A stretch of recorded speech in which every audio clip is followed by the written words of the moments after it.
स्क्रीनवर दिसणारं प्रत्येक प्रेम खरं नसतं आणि सोशल मीडियावर झालेला प्रत्येक ब्रेकअप साधा नसतो. काही अनफ्रेंड करण्याच्या मागे एक भयानक गुन्हा लपलेला असतो. नमस्कार मित्रांनो, मी घेऊन आले तुमच्यासाठी अशाच काही अदृश्य गुह्यांचा पर्दाफाश करणारी एक थरारक मालिका. तुम्ही पाहत आहात आर ऑन अ मिशन, कारण आज आपण एका अशा मिशनवर निघालोय जिथे सोशल मीडियाच्या चकचकाटामागे लपलंय मृत्यूचं भयानक रहस्य. कथेचं नाव आहे दी अनफ्रेंड गेम. अद्वैत आणि रिया. अद्वैत पुण्यातल्या एका नामांकित IT कंपनीत काम करणारा साधा सरळ मुलगा. त्याचं आयुष्य खूप प्रायव्हेट होतं. त्याला सोशल मीडियाचा फारसा छंद नव्हता. आणि दुसरीकडे होती रिया, मुंबईची एक ग्लॅमर्स, सुंदर आणि प्रसिद्ध सोशल मीडिया इन्फ्लुएन्सर. रियाच्या एका रीलवर लाखांनी लाईक्स असायचे. हे दोघं 2 वर्षांपूर्वी लोणावळ्याला एका कॉमन फ्रेंड्सच्या पार्टीत भेटले होते. पहिल्याच भेटीत अद्वैत रियाच्या प्रेमात पडला आणि रियालाही अद्वैतचा साधेपणा आवडला. पण नोकरी आणि करिअरमुळे अद्वैतला पुण्यात राहावं लागलं आणि रियाला मुंबईत. सुरू झालं त्यांचं लॉंग डिस्टन्स रिलेशनशिप. अद्वैतचा रियावर आंधळा विश्वास होता. रिया सोशल मीडियावर कितीही ॲक्टिव्ह असली तरी रात्री झोपताना तिचा शेवटचा मेसेज अद्वैतलाच यायचा. सोशल मीडिया त्यांच्यासाठी अंतर मिटवणारं माध्यम बनलं होतं. पण अद्वैतला माहिती नव्हतं की ज्या सोशल मीडियाने त्यांना जोडले तेच माध्यम एक दिवस त्यांचं नाशाचं कारण बनणार आहे. गेल्या 2 महिन्यांपासून गोष्टी अचानक बदलू लागल्या होत्या. रियाचं वागणं खूप थंड झालं होतं. अद्वैतने सकाळी मेसेज केला तर रियाचा रिप्लाय रात्री यायचा. व्हिडिओ कॉल तर तिने पूर्णपणे बंद केले होते. शूट सुरू आहे, मी खूप थकली आहे, अशी कारणं ती देऊ लागली होती. अद्वैत स्वतःला समजावत होता की रिया खरोखरच तिच्या करिअरच्या स्ट्रगलमधून जातीये. पण रिया इंस्टाग्रामवर मात्र रोज रात्री लेट नाईट पार्ट्यांचे फोटो टाकत होती.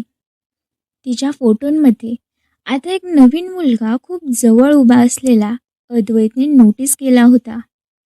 त्या मुलाचं नाव होतं विक्रम, मुंबईतला एक मोठा बिझनेसमन आणि रियाचा नवीन ब्रँड स्पॉन्सर.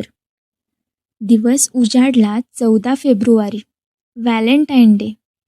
अद्वैतने विचार केला की आज काहीही करून रियाचा मूड चांगला करायचा. त्याने तिच्यासाठी एक महागडा सोन्याचा नेकलेस कुरिअरने मुंबईला पाठवला होता आणि रात्री तिला सरप्राईज देण्याचं ठरवलं होतं. रात्रीचे ठीक 11:55 झाले होते. अद्वैतने रियाला व्हिडिओ कॉल लावला. फोनची रिंग वाजत होती. अद्वैतच्या चेहऱ्यावर स्माईल होती, पण रियाने कॉल कट केला. अद्वैतने पुन्हा ट्राय केला. रियाने पुन्हा कट केला. अद्वैत काही टाईप करणार तितक्यात त्याच्या व्हॉट्सॲपवर रियाचा एक मोठा मेसेज फ्लॅश झाला. तो मेसेज होता, अद्वैत, मला वाटतं आपण इथेच थांबायला हवं. हे लॉंग डिस्टन्स आता माझ्याकडून नाही झेपत आहे. माझं आयुष्य आणि तुझ्या गरजा खूप वेगवेगळ्या आहेत. I am breaking up with you. Please मला परत कॉन्टॅक्ट करण्याचा प्रयत्न करू नकोस. Good bye. अद्वैत सुन्न झाला. 2 वर्षाचं नातं एका मेसेजमध्ये संपलं. त्याने थरथरत्या हाताने रियाला नॉर्मल कॉल लावला तर तिचा फोन बंद येत होता. त्याने लगेच इंस्टाग्राम उघडलं. रियाने त्याला ब्लॉक केलं होतं. व्हॉट्सॲप, फेसबुक, स्नॅपचॅट, प्रत्येक सोशल मीडिया प्लॅटफॉर्मवरून रियाने त्याला एका रात्रीत ब्लॉक करून स्वतःच्या आयुष्यातून अनफ्रेंड करून टाकलं होतं. अद्वैत पुण्यातल्या त्याच्या खोलीत एकटाच रडत बसला होता. त्याला वाटलं रियाने त्याला विक्रमसाठी सोडलं. 2 दिवस अद्वैतने स्वतःला खोलीत कोंडून घेतलं होतं. तिसऱ्या दिवशी त्याचा मित्र सुमित धावतच अद्वैतच्या खोलीत आला आणि म्हणाला की रियाने नवीन रील टाकली आहे. अद्वैतने झटकन सुमितच्या हातातील फोन घेतला. रियाने तिच्या इंस्टाग्रामवर एक नवीन व्हिडिओ पोस्ट केला होता. ती एका कॅफेमध्ये बसली होती. तिच्यासमोर कॉफीचा कप होता आणि ती हसत कॅमेराकडे पाहत होती. कॅप्शन होतं, नव्या सुरुवातीचा आनंद, सिंगल लाईफ. अद्वैत तो व्हिडिओ डोळे फाडून बघत होता. पण अद्वैत हा एक IT प्रोफेशनल होता. त्याची नजर सामान्य लोकांसारखी नव्हती.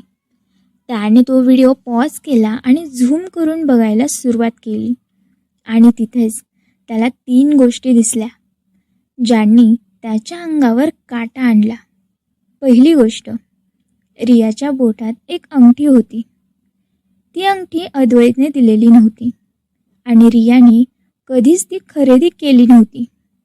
दुसरी गोष्ट, रिया ज्या कॅफेमध्ये बसली होती त्या खिडकीच्या बाहेर पांढरं शुभ्र बर्फ पडताना दिसत होतं. 14 फेब्रुवारीला मुंबईत बर्फ हे अशक्य होतं. रिया मुंबईत नव्हतीच.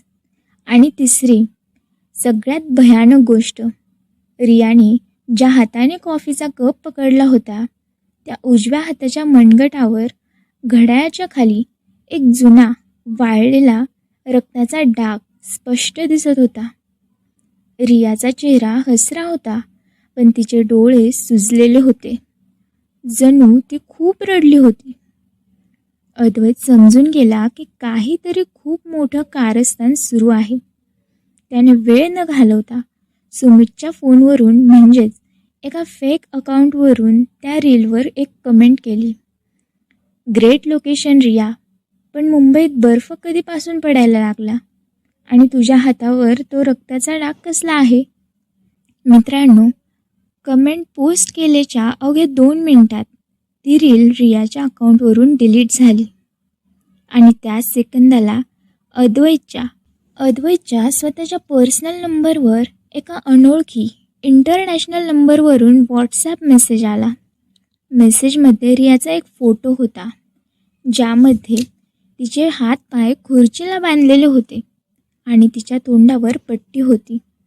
खाली मजकूर लिहिला होता, जास्त शहाणपणा करू नकोस अद्वैत, नाहीतर रियाचा तो शेवटचा व्हिडिओ ठरेल. ती सोशल मीडियावर अजूनही जिवंत आहे, पण खऱ्या आयुष्यात ती जिवंत राहिली की नाही हे अब तुझ्यावर अवलंबून आहे.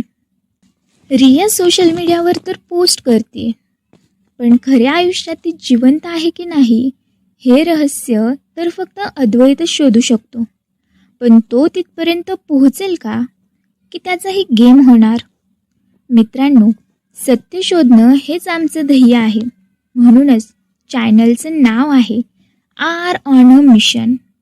जर तुम्हाला रियासोबत काय झालं हे जाणून घ्यायचं असेल आणि या कथेचा भाग 2 लगेच हवा असेल तर आत्ताच कमेंट बॉक्समध्ये पार्ट 2 टाईप करा. अशाच अंगावर काटा आणणाऱ्या सस्पेन्स थ्रिलर कथांसाठी आर ऑन अ मिशनला आत्ताच सबस्क्राईब करा.